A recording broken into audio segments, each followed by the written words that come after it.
بسم اللہ الرحمن الرحیم۔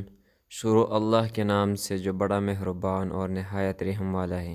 السلام علیکم ورحمۃ اللہ۔ کیسے ہو دوستو؟ امید کرتا ہوں سب ٹھیک ٹھاک ہوں گے اور خیریت سے ہوں گے۔ مہمان نوازی پر محمد صلی اللہ علیہ وسلم کا خوبصورت واقعہ۔ ایک عورت رسول اللہ صلی اللہ علیہ وسلم کے پاس آئی اور اپنے شوہر کی شکایت کی کہ وہ بہت زیادہ اپنے دوستوں کو گھر دعوت دیتے ہیں اور میں کھانا بنا بنا کر تک جاتی ہوں اور ان کی مہمان نوازی کر کے رسول اللہ صلی اللہ علیہ وسلم نے کوئی جواب نہ دیا اور وہ عورت واپس چلی گئی۔ کچھ دیر بعد رسول اللہ صلی اللہ علیہ وسلم نے اس عورت کے شوہر کو بلوایا اور فرمایا کہ آج میں تمہارا مہمان ہوں۔ وہ آدمی بہت خوش ہوا اور گھر جا کر اپنی بیوی کو بتایا کہ رسول اللہ صلی اللہ علیہ وسلم آج ہمارے مہمان ہیں۔ اس کی بیوی بے حد خوش ہو گئی اور وقت لگا کر اچھے سے مہمان نوازی کا تیار کرنے میں مشغول ہو گئی۔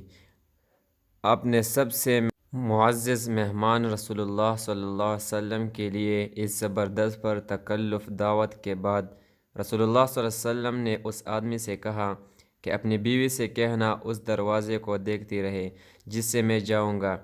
تو اس کی بیوی نے ایسا ہی کیا اور دیکھتی رہی کہ کس طرح رسول اللہ صلی اللہ علیہ وسلم کے گھر سے نکلتے ہی آپ کے پیچھے بہت سے اشرات بچوں اور بہت سے محل اشرات بھی گھر سے باہر نکل گئے۔ یہ عجیب و غریب منظر دیکھ کر وہ بے ہوش ہو گئی۔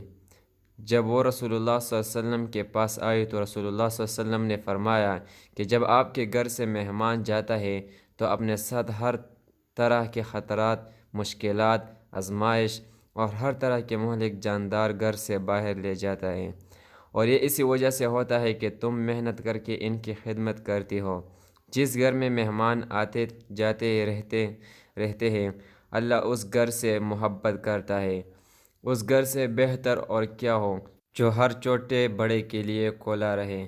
ایسے گھر پر اللہ پاک کی بخششیں نازل ہوتی رہتی ہیں۔ رسول اللہ صلی اللہ علیہ وسلم نے فرمایا جب اللہ کی بھلا چاہتا ہے تو اسے نوازتا ہے۔ کسی نے پوچھا یا رسول اللہ صلی اللہ علیہ وسلم کس نام سے؟ آپ صلی اللہ علیہ وسلم نے فرمایا مہمان اپنا نصیب لے کر آتا ہے اور جاتے ہوئے گھر والوں کے گناہ اپنے ساتھ لے جاتا ہے۔ تو اے مسلمانوں جان لو کہ مہمان جنت کا راستہ ہے۔ رسول اللہ صلی اللہ علیہ وسلم نے ارشاد فرمایا کہ جو اللہ اور روز آخرت پر ایمان رکھتا ہے وہ اپنے مہمان کے ساتھ بے لوث رہیں۔ دوستو ویڈیو اچھی لگی ہو تو چینل کو سبسکرائب کریں اور بیل آئیکن کو پریس کریں۔ شکریہ۔